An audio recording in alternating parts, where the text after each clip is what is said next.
দত্তগ্রাম হযরতকে আলোচনা পেশ করার জন্য মাহফিল পরিচালনা কমিটির পক্ষ থেকে সবিনয় অনুরোধ জানাচ্ছি। আসসালামু আলাইকুম ওয়া রাহমাতুল্লাহ।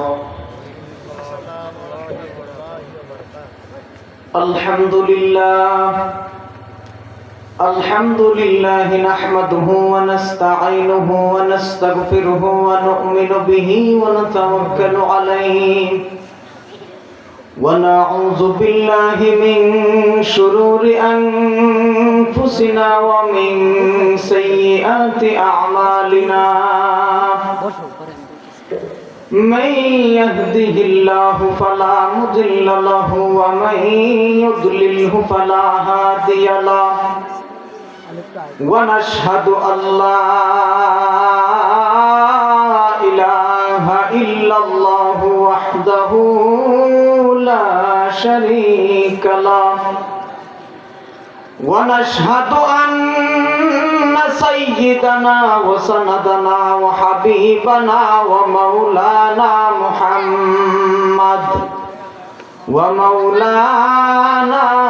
محمدا عبده ورسوله الذي أرسل إلى الناس كافة بشيرا ونذيرا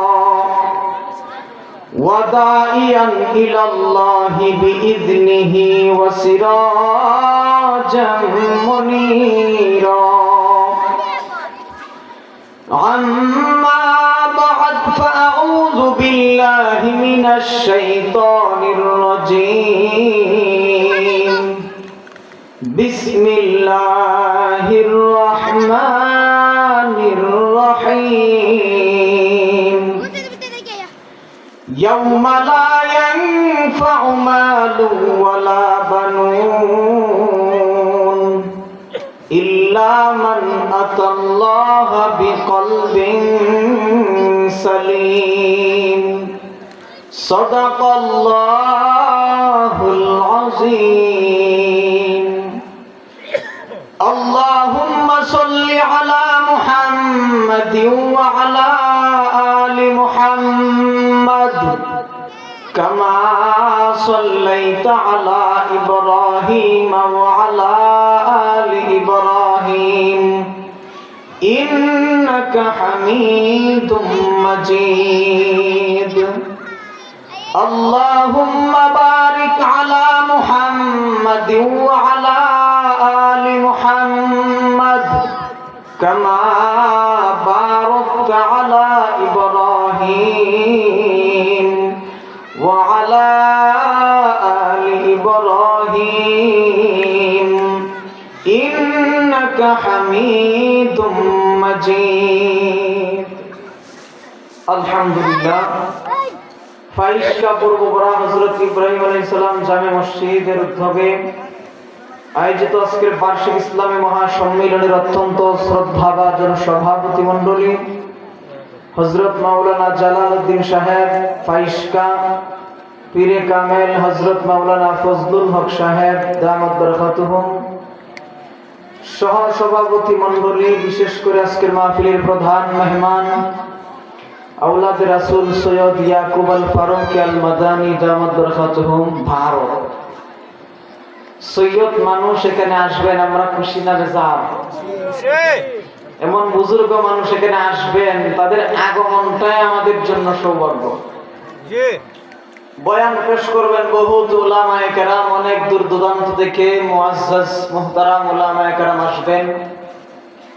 আমি যাদের ছাত্র হওয়ার যোগ্যতা রাখি না, বিশেষ করে যিনি আমাদেরকে অত্যন্ত মহাব্বত করেন, বিশিষ্ট আলেমে দ্বীন মাহতাবিয়া মাদ্রাসার সম্মানিত মুহতামিম আমার উস্তাদ মুহতারাম হযরত মাওলানা রায়হানুদ্দিন সাহেব, আবু রায়হান সাহেব দামাত বরকাতুহুম, বিশিষ্ট আলেমে দ্বীন যার কণ্ঠে বয়ান শুনে অনেক মহল্লা পাড়াবাসী মুগ্ধ হয়ে গেছেন, অত্যন্ত সুমধুর কণ্ঠে আলোচনা করেন বিশিষ্ট আলেম দ্বীন হযরত মাওলানা ইমরান হুসাইন আরেফি। এত সুন্দর চমৎকার বয়ান করেন। আল্লাহ পাক রব্বুল আলামিন হুজুরের কণ্ঠকে ইসলামের জন্য, কোরআনের জন্য কবুল করুক। আমরা সবাই বলি আমিন। উপস্থিত হযরত উলামায়ে কেরাম, দূর দূরান্ত থেকে আগত ইসলাম প্রিয়, কোরআন প্রিয় মুসলমান ভাইরা, পর্দার আড়াল থেকে আলোচনা শুনছেন দিনদার ইমানদার মুসলমান মা ও বোনেরা, আল্লাহ পাক রব্বুল আলামিনের নিকট অসংখ্য গণিত শুকরিয়া, যে মহান মাওলা কারীম অত্যন্ত দয়া করে, মেহেরবানি করে এই ফিতনা ফাসাদের জামানায় যাচাই বাছাই করে, পছন্দ করে কোরআনের মজলিসে, জান্নাতের বাগানে আসার বসার, কিছু কোরআন হাদিসের কথাবার্তা শোনার তৌফিক দিয়েছেন। আমরা খুশি না বেজার? আর জোরে কোন খুশির আওয়াজ থাকলে, খুশি থাকলে প্রাণ ভরে জবান খুলে মহামনিবের নিকট শুকরিয়া আদায় করছি আলহামদুলিল্লাহ। আর জোরে কোন আলহামদুলিল্লাহ। যারা এদিক সেদিক আছেন, আমি আপনাদেরকে বলবো, আপনারা অতিলম্বে প্যান্ডেলের ভিতরে চলে আসুন। এই মাহফিল গতকালকে ছিল না, আগামীকালকেও থাকবে না, প্রতিদিন এই মাহফিল থাকবে না। যারা এই মাহফিলে আসবেন, বসবেন, কোরআন হাদিসের কথাগুলি আমল নিয়তে শুনবেন, আল্লাহর হাবিব সাল্লাল্লাহু আলাইহি ওয়াসাল্লামের হাদিস অনুযায়ী তাদের পিছনের সমস্ত গুনাহ আল্লাহ মাফ করে দিবেন। এই মাহফিলে আসাটা অনেক নিয়ামতের ব্যাপার। আল্লাহ পাক যে আমাদেরকে এইভাবে খোলা আকাশের নিচে কোরআন হাদিসের কথা শোনার তৌফিক দিয়েছেন, আমরা খুশি না? আমরা চাই প্রতি বছর এইভাবে একটা মাহফিল হোক, আমরা চাই তো ইনশাআল্লাহ। মুহতারাম হাজিরিন, আমি চাইছিলাম একটা বিষয় কথাবার্তা বলার জন্য, কিন্তু আমার মাঝখান দিয়ে একজন এক কথা বলে বলছেন। হারিশ্বর মাদ্রাসায় বয়ান করছিলাম এই বছর, বয়ানটা আমার শেষ হয় নাই। আমার রিকোয়েস্ট করছেন আপনি আজকে কথাগুলি শেষ করে দিবেন। আইছিলাম এক ওয়াজ দিয়ে, এখন দেয়া দিছে আরেক বয়ান। যাই হোক, আমি চেষ্টা করব উক্ত বিষয়ের উপর কিছু কথা বলার জন্য।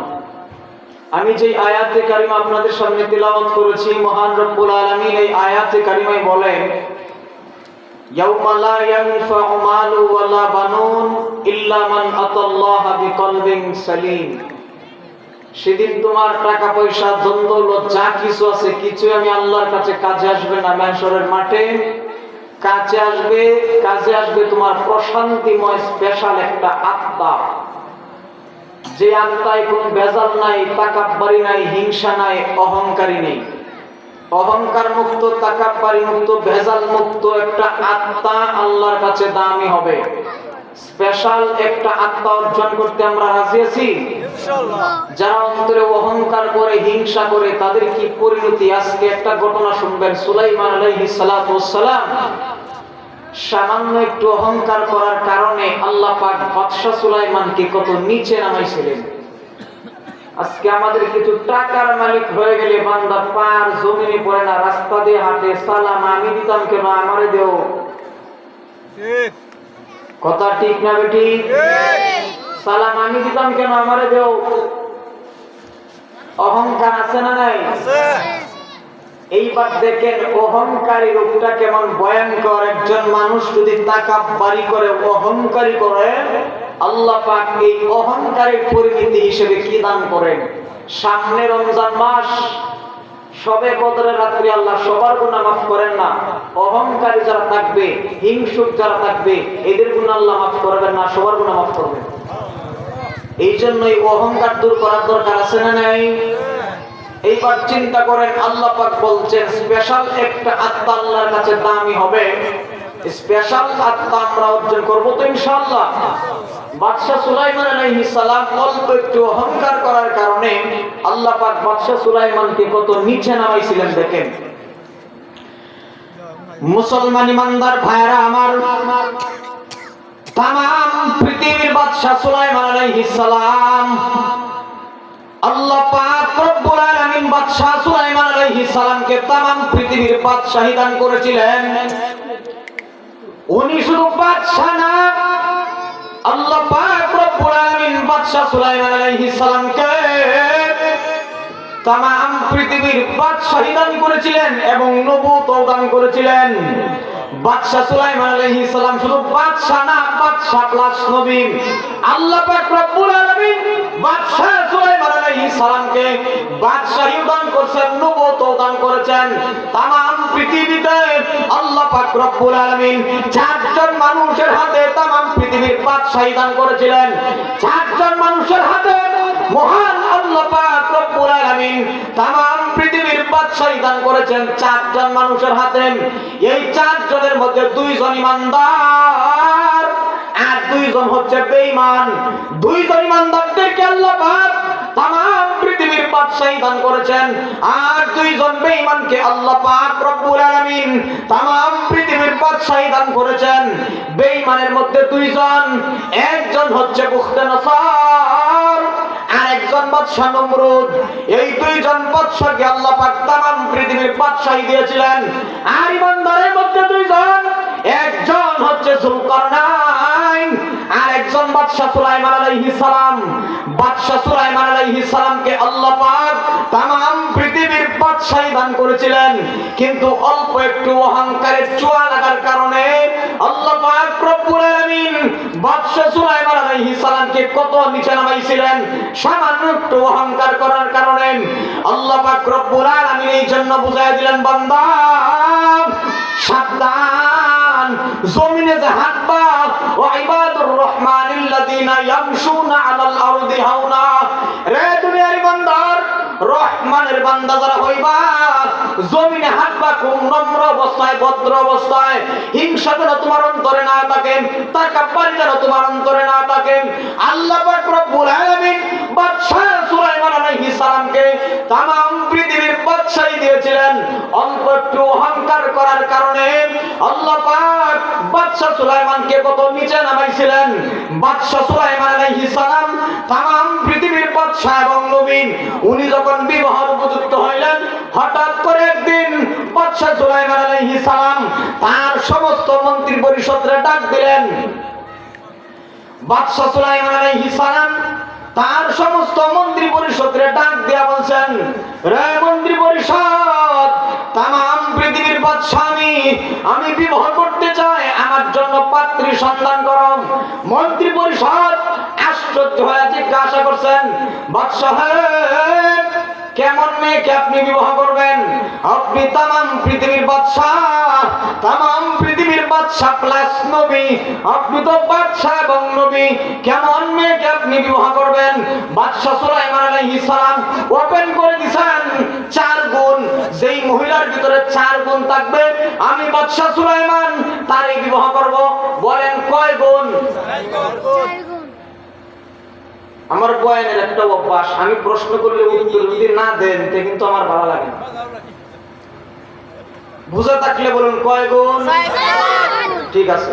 গতকালকে এক প্রোগ্রামে গেছিলাম, জামিয়া আলিয়ানগর, ত্রিশাল বইল, হাজার হাজার মানুষ, আপনাদের যদি 10 গুণ। আমার ভালো লাগছে, কিন্তু যা প্রশ্ন করছি অর্ধেক ওয়াজ আমি করছি আর অর্ধেক ওয়াজ তারা করছে। 2 ঘন্টার ভিতরে মনে হয় 1 ঘন্টা আমার ওয়াজ আর 1 ঘন্টা পাবলিকের ওয়াজ। আপনারা যদি সজাগ থাকেন তো বয়ান করতে মজা লাগে।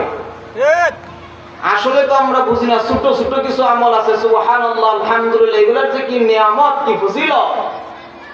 আল্লাহর হাবিব সাল্লাল্লাহু আলাইহি ওয়াসাল্লাম এক হাদিসে বলে, আমার কোন উম্মত যদি সুবহানাল্লাহ আলহামদুলিল্লাহ পড়ে, আর যদি মান করো সূরাতুল ইখলাস বি10, আর যদি কোন রকম এগুলার পরে সূরা ইখলাস 10 বার পাঠ করে, মান করো সূরাতুল ইখলাস বি10 বুনিয়া লাহু বাইতুন ফিল জান্নাহ, 10 বার যদি আমার কোন উম্মত সূরা ইখলাস পাঠ করে, আরশে আজিমের মালিক আমার বান্দার প্রতি সন্তুষ্ট হয়ে জান্নাতে একটা বালাখানা তৈরি করেন। সুবহানাল্লাহ। বালাখানাটা কেমন হবে? আল্লাহর পয়গম্বর বলেন, জান্নাতে একটা বালাখানা তৈরি হবে, যেই বালাখানার ইটটি হবে একটা ইট স্বর্ণের আর একটা ইট রূপার, একটা ইট স্বর্ণের আর একটা ইট রূপার। জান্নাতের ঘরটা সুগন্ধিময় হওয়ার জন্য 2 ইটের মাঝখান থেকে জাফরানের সৌন্দর্য বাহির হবে। সুবহানাল্লাহ। আমরা ঘরকে সুগন্ধিময় করার জন্য স্প্রে ব্যবহার করি, আতর ব্যবহার করি। আল্লাহ পাক সূরা ইখলাস যে 10 বার পাঠ করে তার ঘরটাকে সুগন্ধিময় করার জন্য দুইটের মাঝখান থেকে জাফরানের সৌন্দর্য বাড়িয়ে করবে। এই জন্য সাথে জবাব দিতে রাজি আছেন তো? এইবার বুঝে থাকলে বলেন, বাদশা সুলাইমান কয় গুণের অধিকারী মেয়েকে বিবাহ করবেন? মুসলমান ইমানদার ভাইরা আমার, তাম পৃথিবীর বাদশা সুলাইমান আলাইহিস সালাম 4 গুণের অধিকারী মেয়েকে বিবাহ করবেন। যেই মহিলার ভিতরে 4 গুণ থাকবে, বাদশা সুলাইমান ওপেন করে দিয়েছেন 1 নাম্বার গুণ, যেই মহিলাটা হবে সুন্দরী। 2 নাম্বার গুণ, যেই মহিলাটা হবে তাকওয়াবান। 3 নাম্বার গুণ, যেই মহিলা হবে সৎ চরিত্রবান। 4 নাম্বার গুণ, যেই মহিলা বংশ বিস্তার ভালো হবে। ভালো একটা বংশের মেয়েকে বাদশা সুলাইমান বিবাহ করবেন। 4 গুণের অধিকারী মেয়েকে বাদশা সুলাইমান বিবাহ করবেন। বাদশা সুলাইমান ওপেন করে দিয়েছেন। মন্ত্রী পরিষদ রে ডাক দেয়া বলছে, রে মন্ত্রী পরিষদ, তামাম রাজ্যে ঢুল ফিটায় দাও, তামাম রাজ্যে ওপেন করে দাও, ঘোষণা করে দাও, তামাম পৃথিবীর রাষ্ট্রনায়ক বাদশা সুলাইমান আলাইহিস সালাম বিবাহ করবেন। 4 গুণের অধিকারী মেয়েকে বিবাহ করবেন। যেই মহিলার ভিতরে 4 গুণ আছে, বাদশা সুলাইমান আলাইহিস সালামের অনুমতিতে মন্ত্রী পরিষদ তামাম রাজ্যে ওপেন করে দিয়েছেন 4 গুণের অধিকারী মেয়েকে বাদশা সুলাইমান বিবাহ করবেন। তামাম রাজ্যে ঘোষণা করে দিয়েছেন। এই ঘোষণা শুনতে শুনতে একটা জেলের কানে গিয়া পড়ছে। একটা জেলের একটা মেয়ে আছে, কলিজার টুকরা আদরের একটা মেয়ে, কিন্তু জেলের সমস্যা এক জায়গায়, সারাদিন মাছ মারে, এই মাছ বিক্রি করে তার সংসার চলে। সারাদিন মাছ মারে, এই মাছ বিক্রি করে তার সংসার চলে। মন্ত্রী পরিষদ যখন ঘোষণা করছেন 4 গুণের অধিকারী মেয়েকে বাদশা সুলাইমান বিবাহ করবেন, এই জেলেটা আশ্চর্য হয়ে গেছে। উপরের দিকে তাকায় বলছে, আল্লাহ, যেই 4 গুণের অধিকারী মেয়েকে বাদশা সুলাইমান বিবাহ করবেন, এই 4টা গুণ তো আমার মেয়ের ভিতরে আছে, কিন্তু সমস্যা এক জায়গায়, আমি তো গরিব মানুষ, আমার মতো একটা গরিবের মেয়েটিকে বাদশা সুলাইমান বিবাহ করবো নি। জেলেটা আশ্চর্য হয়ে বলছে, আমার মতো একটা গরিবের মেয়েকে বাদশা সুলাইমান বিবাহ করবেন? উনি তামাম পৃথিবীর বাদশা। জেলেটা আশ্চর্য হয়ে বাড়ির দিকে গিয়ে বিবির সাথে পরামর্শ করে, বিবি, হ্যাঁ, আমাদের রাজ্যের প্রধানমন্ত্রী বাদশা সুলাইমান আলাইহিস সালাম 4 গুণের অধিকারী মেয়েকে বিবাহ করবেন, কিন্তু 4 গুণ তো আমাদের মেয়ের ভিতরে আছে। সমস্যা এক জায়গায়, আমার মেয়েটা তো গরিবের ঘরের মেয়ে, সারাদিন যেই সমুদ্র থেকে মাছ মারি, এই মাছ বিক্রি করে আমার সংসার চলে। বাদশা সুলাইমান আলাইহিস সালাম আমার মতো একটা গরিবের মেয়েকে কি বিবাহ করবো নি? বিবি আশ্চর্য হয়ে বলছে, স্বামী, হ্যাঁ, সাবধান, এই কথার মুখ দিয়ে আপনি উচ্চারণ করবেন না, সাবধান গো স্বামী।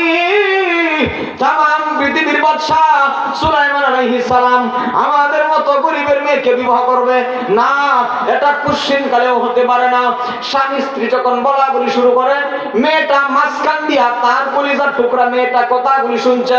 কথাগুলি শুনিয়া মেয়েটা দৌড়ায়া তার আম্মার কাছে গিয়া বলেন, আম্মা, এই রাজ্যের বাদশা সুলাইমান আলাইহিস সালাম যেই 4 গুণের অধিকারী মেয়েকে বিবাহ করবেন, আমার ভিতরে তো এই 4 গুণ আছে। আমি বাদশা সুলাইমান রে মনে মনে পছন্দ করলাম, তারে আমি ভালোবাসলাম। আমার পক্ষ থেকে একটা প্রস্তাব বাদশা সুলাইমানের কাছে পৌঁছায় দেন। আমি বাদশা সুলাইমানকে মন দিয়া ভালোবাসি, আমি তারে বিবাহ করতে চাই, কিন্তু মনে রাখবেন, তার বাদশাহী দেখে আমি পাগল হই নাই, তার টাকা পয়সা দেখে আমি পাগল হই নাই, আমি পাগল হইছি ওনার নবুয়ত দেখা। উনি আল্লাহর একজন পয়গম্বর, আল্লাহর একজন পয়গম্বর। যেই যুগে যিনি নবী হন তিনি সবচেয়ে দামি হন, যেই যুগে যিনি নবী হন তিনি সবচেয়ে দামি হন। বাদশা সুলাইমান আলাইহিস সালাম তৎকালীন জামানার পয়গম্বর। পয়গম্বরের স্ত্রী হওয়ার যোগ্যতা আমার ভিতরে নাই, কিন্তু কাদেম হওয়ার যোগ্যতা আছে। বাদশা সুলাইমান আলাইহিস সালাম আমারে যদি বিবাহ করে, বাদশা সুলাইমান আলাইহিস সালামের স্ত্রী নয়, কাদেম হয়ে আমি জীবন কাটাইতাম। বুঝে থাকলে বলেন মেয়েটা কি বাদশাহী দেখা পাগল হয়েছে না নবুয়ত দেখা? সুলাইমান আলাইহিস সালামের কাছে মেয়েটা গোপনে একটা চিঠি লিখছেন, গোপনে একখানা চিঠি লিখে চিঠিটা বাদশা সুলাইমানের কাছে পৌঁছায় দিয়েছেন। চিঠিটা যেই মুহূর্তে বাদশা সুলাইমানের কাছে পৌঁছবার আগেই মন্ত্রীর কাছে গিয়ে পড়ছে। মন্ত্রী পরিষদ চিঠির দিকে তাকায়, চোখ থেকে টপ টপ করে পানি ঝরে। এই পানি কিন্তু সুখের না, দুঃখেরও না, লজ্জার। সুলাইমান আলাইহিস সালামের কাছে দৌড়ায় গেছেন, গিয়া প্রস্তাব জানাইছেন, বাদশা হে, বিবাহের কাজটা আপনি সেরে ফেলেন। লজ্জায় আমার মাথা অবনীত হয়ে যায়। আপনি যদি বিবাহ করে ফেলতেন, একটা জেলের মেয়ে কোনোদিন সাহস পাইতো না আপনার বিবাহ প্রস্তাব দেওয়ার জন্য। বিবাহ আপনি করেন নাই, এই জন্য একটা জেলের মেয়ে আপনার কাছে বিবাহের জন্য প্রস্তাব পাঠাইছে। লজ্জার বিষয়, তাম পৃথিবীর বাদশা আপনি, আর একটা জেলের মেয়ে দিন আনে দিন খায়। এই মেয়েটা বুঝে আপনার কাছে প্রস্তাব জানাইছে, আপনারা বিবাহ করতে চায়। বাদশা সুলাইমান আলাইহিস সালাম বসা থেকে দাঁড়ায় চিৎকার দিয়ে বলছেন, না, কুশ্চিন কালে তো এটা হতে পারে না। তাম পৃথিবীর বাদশা আমি, আমার বুঝে একটা জেলের মেয়ে প্রস্তাব জানাইছে। বাদশা সুলাইমান ঠাস করে জেলের মেয়ের চিঠিটা ছিঁড়ে ফেলছেন। আল্লাহ পাক রব্বুল আলামিন আরশে আযীম থেকে বাদশা সুলাইমানকে বলেন, বাদশা ও সুলাইমান, আপনার আচরণ আমি মাওলার কাছে পছন্দ হয় নাই। কারণ আপনার বোঝার বিষয় ছিল তাম পৃথিবীর বাদশা আমি আল্লাহ আপনারে বানাইছি, মেয়েটারে পরিবর্ত তো আমি আল্লাহ বানাইছি। বলেন সুলাইমান আলাইহিস সালামকে বাদশাহী কে দান করছেন? মেয়েটারে গরিব কে বানাইছেন? বাদশা সুলাইমান আলাইহিস সালাম মেয়ের চিঠি যখন ছিঁড়ে ফেলছেন, আরশে আযীমের মালিকের কাছে আচরণটা পছন্দ হয় নাই। আল্লাহ পাক রব্বুল আলামিন বলেন, ও বাদশা সুলাইমান, না, আপনার আচরণটা আমার কাছে পছন্দ হয় নাই। এই মুহূর্তে আপনাকে পরীক্ষার সম্মুখীন হতে হবে, আপনাকে পরীক্ষা দিতে হবে। অহংকারের ছোঁয়া কেন আপনার অন্তরে লাগছে?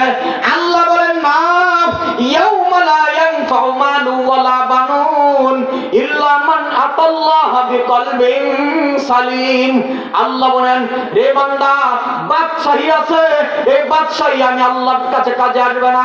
লক্ষ কোটি টাকার সম্পদ আছে, টাকা পয়সা, আমি আল্লাহর কোনো কাজে আসবে না। আমি আল্লাহর কাজে আসবে তোমার স্পেশাল একটা আত্মা, যে আত্মায় তাকাব্বুরি থাকবে না, বেজাল থাকবে না, অহংকার থাকবে না। সুলাইমান আলাইহিস সালাম মাত্র অল্প একটু অহংকার করার কারণে আল্লাহ পাক কেমন পরীক্ষার সম্মুখীন করে ফেলছেন। বাদশা সুলাইমান আলাইহিস সালামকে আল্লাহ পাক একটা মুজিজা দান করেছিলেন, হাতের একটা আংটি। আল্লাহ পাক আংটি দিয়ে বুঝাইছেন, বাদশা মনে রাখবেন, আপনার বাদশাহী থাকবে ততক্ষণ, আপনার হাতে আংটি থাকে যতক্ষণ, আপনার বাদশাহী থাকবে ততক্ষণ, আপনার আংটি থাকবে যতক্ষণ। আংটিও নাই, আপনার বাদশাহীও নাই। সুলাইমান আলাইহিস সালাম যেই দিন মাত্র একটু অহংকার করে ফেলছেন, ওই দিনেই বাদশা সুলাইমানকে আল্লাহ পাক বুঝাইছেন, ওয়ান টাইম 24 ঘন্টা আপনি আংটি ব্যবহার করে থাকবেন, কিন্তু এক জায়গায় আপনি আংটি ব্যবহার করতে পারবেন না। এটা হলো ওয়াশরুমে যখন যান, আপনি যখন বাথরুমে যান, এমন সময় আংটি ব্যবহার করতে পারবেন না। বাদশা সুলাইমান আলাইহিস সালাম তার বিশ্বস্ত একজন কর্মচারী আসিফ বিন বরখিয়ারে সুলাইমানের সাথে সাথে রাখে। বাথরুমে যখন যায়, আংটিটা আসিফ বিন বরখিয়ার হাতে দিয়া বাথরুমে যায়। যেই দিন বাদশা সুলাইমান অল্প একটু অহংকার অন্তরে ঢুকাইছে, আল্লাহ পাক কেমন পরীক্ষার সম্মুখীন করে ফেলছেন। বাদশা সুলাইমান আলাইহিস সালাম আংটি আসিফ বিন বরখিয়ার হাতে দিয়া যেই মুহূর্তে বাথরুমে প্রবেশ করছেন, আল্লাহ পাকের খেলা শুরু হয়ে গেছে। মিস্টার ইবলিস বাদশা সুলাইমান আলাইহিস সালামের সুরত ধরে আসছেন। বাদশা সুলাইমানের সুরত ধরে আইসা আসিফ বিন বরখিয়ারে কয়, রে আসিফ, আমি আসল বাদশা, দে আংটি আমার কাছে ফেরত দে। কার খেলা? আওয়াজে বোঝা গেছে না। কার খেলা?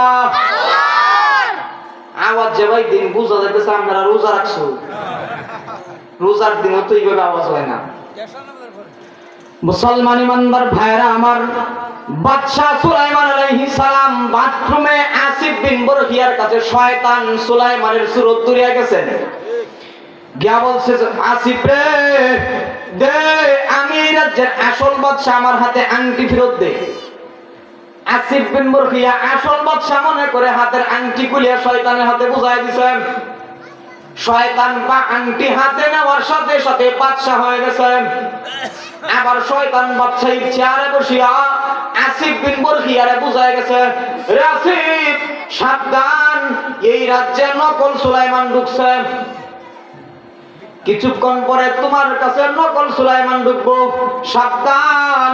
নকল সুলাইমান তোমার কাছে যখন আসবে আংটি চাওয়ার জন্য, আংটি তো দিবা না, ইচ্ছা মতো করে সাইজ করবা, যেন কোনোদিন মিথ্যা কথা না কয়। আসিফ বিন বরখিয়া বলেন, ঠিক আছে, আপনি আশ্চর্য হবেন না, আমি বাদশাহ সুলাইমানের বিশ্বস্ত একজন কর্মচারী, বাদশাহ সুলাইমানের বিশ্বস্ত একজন কর্মচারী, সুলাইমানের সাথে বেয়াদবি করার সাহস আমার নাই। বাদশাহ সুলাইমান আলাইহিস সালাম বাথরুমে শয়তান সুলাইমানের আংটি নিয়ে বাদশাহীর চেয়ারে বসে বাদশাহী রূপ ধারণ করছেন। বাদশাহ সুলাইমান আলাইহিস সালাম বাথরুম থেকে বাহির হয়ে আসিফ বিন বরখিয়ার কাছে আংটি চাইছেন, রে আসিফ আমার আংটি আমারে ফেরত দাও। আসিফ বিন বরখিয়া আশ্চর্য হয়ে বলেন, সুলাইমান তো কই গেছে, নকল সুলাইমান ঢুকছে। কথা কি বুঝাইতেছে? অহংকারের ছোঁয়া যার ভিতরে আছে, আল্লাহ পাক তারে কত নিচে নামায়। কথাগুলি খুব মনে করে বুঝবেন, কারণ অহংকার রূপটা এখন আমাদের প্রত্যেকের আছে। অহংকার এখন আমাদের প্রত্যেকের সমাজে ঢুকে পড়ছে, হিংসা আমাদের প্রত্যেকের সাথে সাথে। এই অহংকার নামক আল্লাহর পয়গম্বর বলেন, কতটুকু অহংকার থাকলে জাহান্নামে একটা মানুষ ঢুকবে? এক মন অহংকার লাগবে না, যাররা পরিমাণ অহংকার যার ভিতরে আছে, যাররা পরিমাণ অহংকারী জাহান্নামে যাওয়ার জন্য যথেষ্ট। বাদশাহ সুলাইমান আলাইহিস সালাম যেই মুহূর্তে আসিফ বিন বরখিয়ার কাছে আংটি চাইছেন, আসিফ বিন বরখিয়া ছিল জিন্নাতের মধ্যে একজন। আসিফ বিন বরখিয়া সমস্ত সৈন্যবাহিনী দিকে আদেশ দিয়া দিলেন, দাও এই নকল সুলাইমান রে আচ্ছা মতো সাইজ করে নদীর ঘাটে তার লাশটা ফালায় দাও। বাদশাহ সুলাইমান আলাইহিস সালাম হাতে যেহেতু আংটিও নাই, ওনার বাদশাহীও নাই, সুলাইমান আলাইহিস সালামকে মারতে মারতে চেহারা রক্তাক্ত করে ফেলছেন। রক্তাক্ত চেহারা বাদশাহ সুলাইমান আলাইহিস সালামের রক্তাক্ত চেহারা নিয়ে নদীর কিনারা ফেলায় রাখছে। যেই দিন বাদশাহ সুলাইমান আলাইহিস সালাম রক্তাক্ত চেহারা অবস্থায় নদীর ঘাটে পড়ে আছেন, ওই দিনেই মাছ মারতে আসে ওই যে ছেলেটা, মনে আসেনি? এই ছেলেটা ওই দিন মাছ মারার জন্য নদীতে আসছে। নদীতে জাল পালানোর পূর্বে বাদশাহ সুলাইমান আকাশের চাঁদের মতো সুন্দর একটা চেহারা, এমন সুন্দর একটা যুবক, এই ছেলেটা যুবকের চেহারার দিকে তাকায় দেখে আকাশের চাঁদের মতো সুন্দর একটা যুবক নদীর কিনারায় রক্তাক্ত চেহারা অবস্থায়। বাদশাহ সুলাইমানকে ওই ছেলেটা মাথায় পানি ঢালিয়া সুস্থ করছেন। সামান্য জ্ঞান ফেরার পূর্বে এইবার ছেলেটা জিজ্ঞাসা করছেন, রে যুবক তুমি কে? তোমার রক্তাক্ত চেহারা অবস্থায় নদীর ঘাটে কে নিক্ষেপ করছেন? বাদশাহ সুলাইমান আলাইহিস সালাম এমন সময় মনে মনে ধারণা করে, এখন যদি আমি পরিচয় দেই আমি সুলাইমান, ইয়াও আমারে মারবো। বাদশাহ সুলাইমান মনে মনে ধারণা করতেছেন, এই মুহূর্তে যদি আমি বলি আমি এই দেশের আসল বাদশাহ, ইয়াও তো ময়ূন করবো, এ তো আস্থা পাগল হয়ে গেছে। এই রাজ্যের বাদশাহ বুঝি রক্তাক্ত চেহারা অবস্থা নদীর ঘাটে থাকে? সাবধান, অহংকারের ছোঁয়া যেই সমস্ত বাদশার ভিতরে ঢুকছে, অস্তিত্ব তাকে নাই, অস্তিত্ব হারায় বলছে। বর্তমান অহংকারের বশবর্তী হইয়া শেষ পর্যন্ত লাঠি দে বলো, না দিয়ে দে ওয়ালো।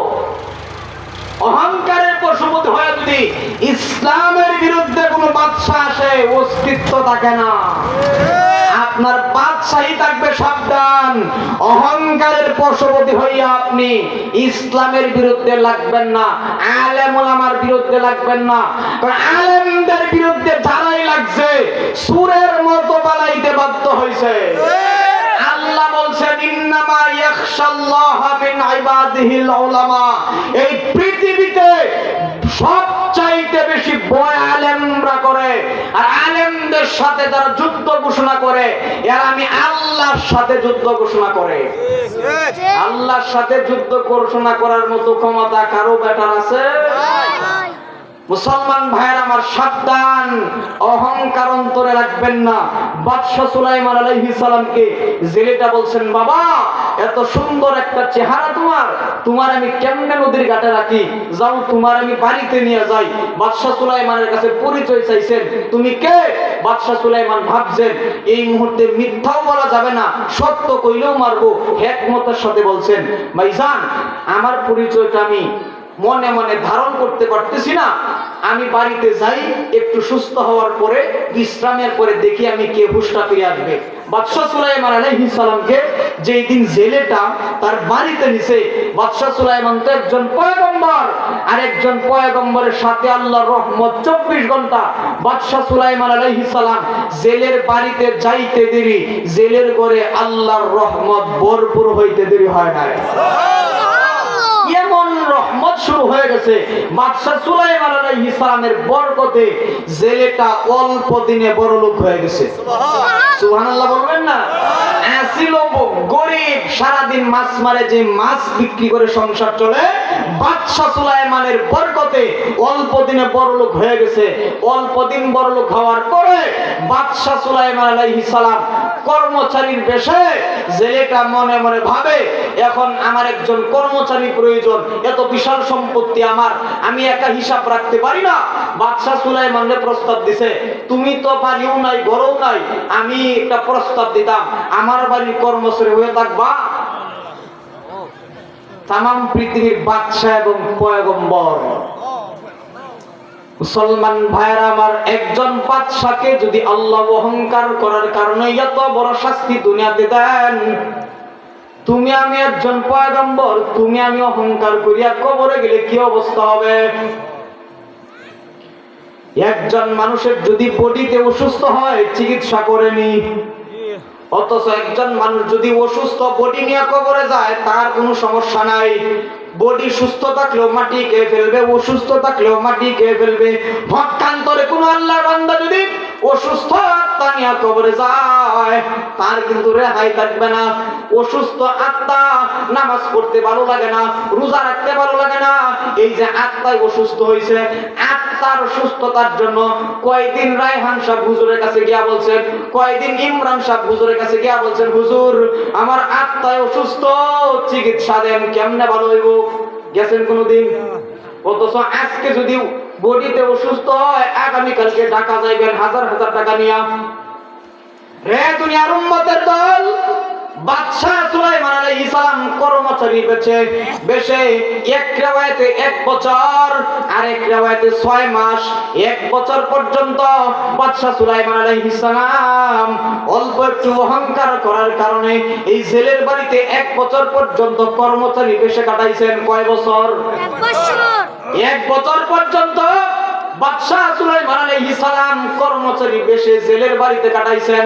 1 বছর পূর্ণ হওয়ার পরে জেলেটা মনে মনে ভাবেন, ও বিবি, আমার ঘরে একটা কলিজার টুকরা মেয়ে আছে, এই মেয়েটাকে বিবাহ দেওয়ার প্রয়োজন, কার কাছে বিবাহ দেওয়া যায়?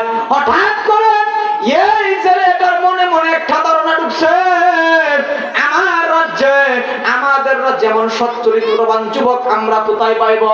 আমার ঘরে একজন যুবক আছে, 1 বছর পর্যন্ত আমার বাড়িতে কর্মচারী বেশে কাটাইছেন, তার চেহারা খুব সুন্দর, আমার মেয়েটা তার হাতে উঠায় দেই। জেলেটা রাত্রিবেলা বিবির সাথে পরামর্শ করছে, বিবি হে, তোমার কাছে আমি একটা প্রশ্ন করতে চাই।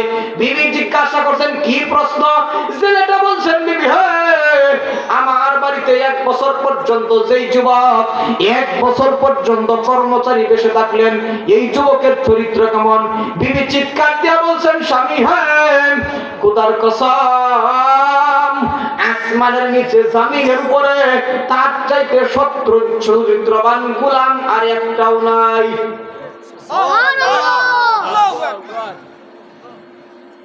যদি কোন আমি ওয়াটসাপে দিয়ে আরেক বক্তা আসো না, সুবহানাল্লাহ কইনি, আলহামদুলিল্লাহ কইনি।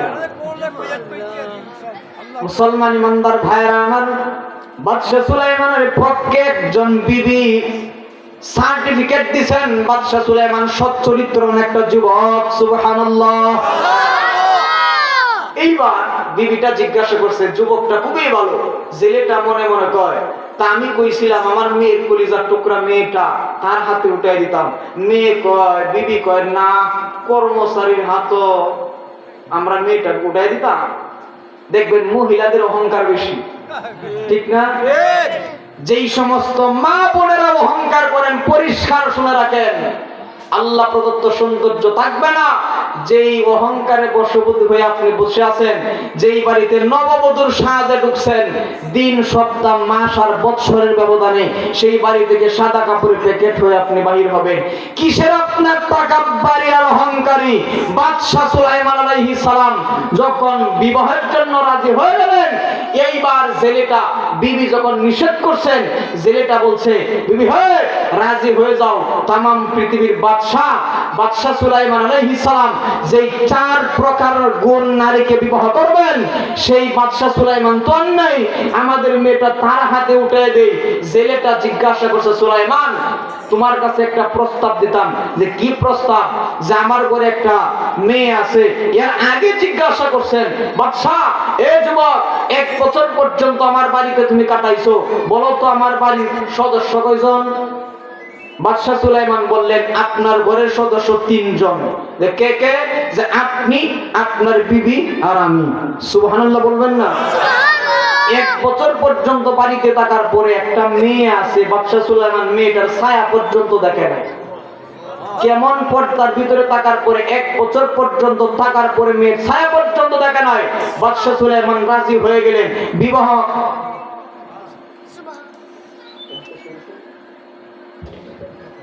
বাদশাহ সুলাইমান আলাইহিস সালাম বিবাহের জন্য যখন রাজি হয়ে গেছেন, বিবাহের জন্য রাজি হওয়ার পরে বিবাহ হয়ে গেল।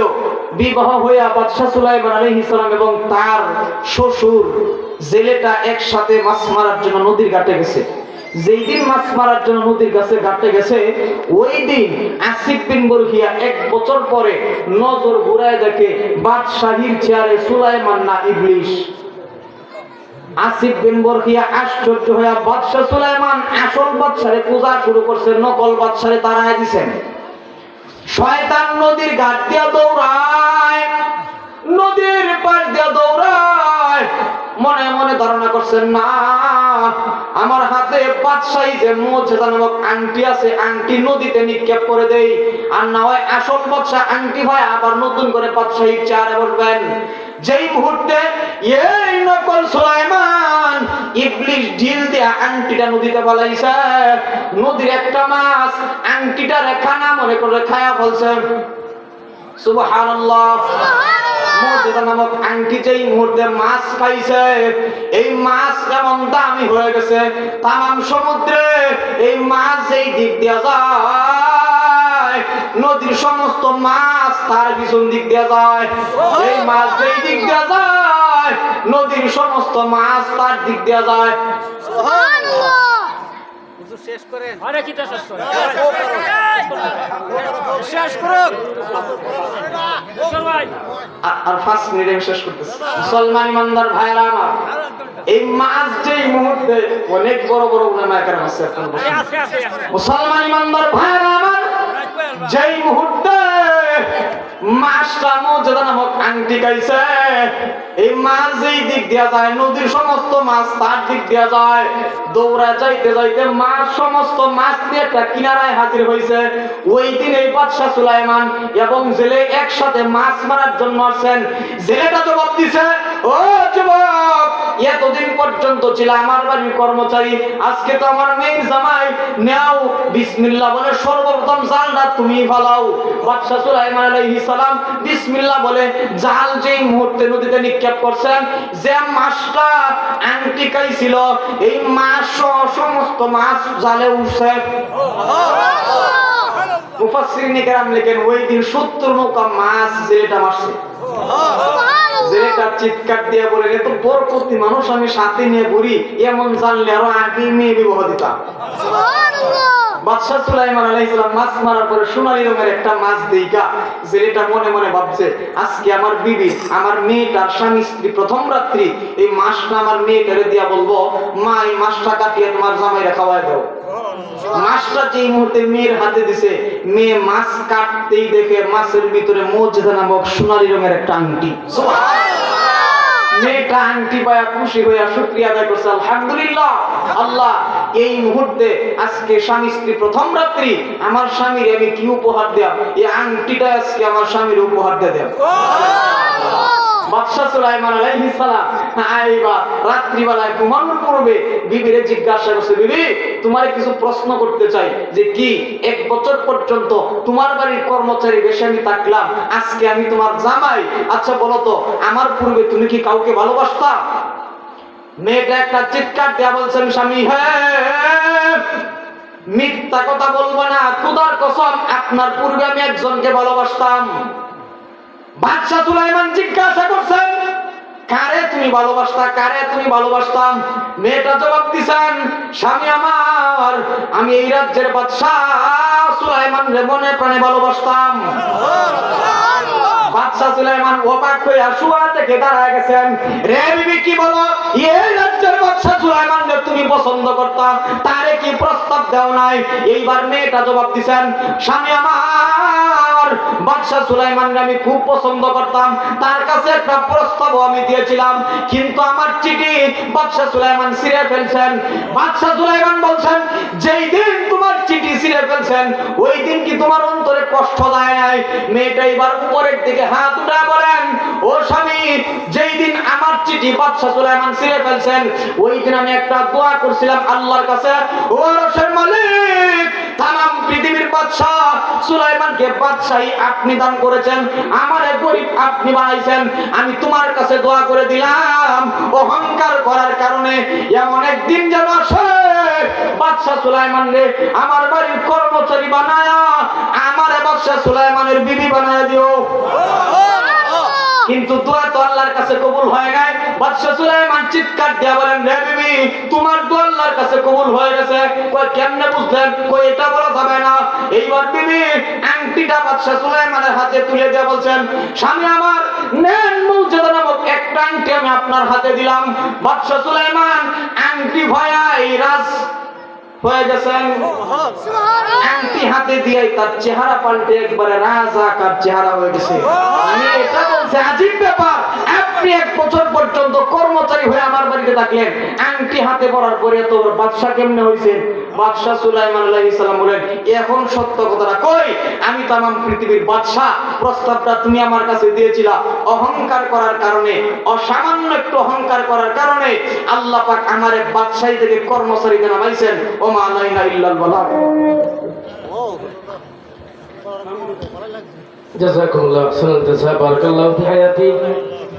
উদীয়মান তরুণ বক্তা শাহপরান তকি বয়ান করলেন। আল্লাহ পাক রব্বুল আলামিন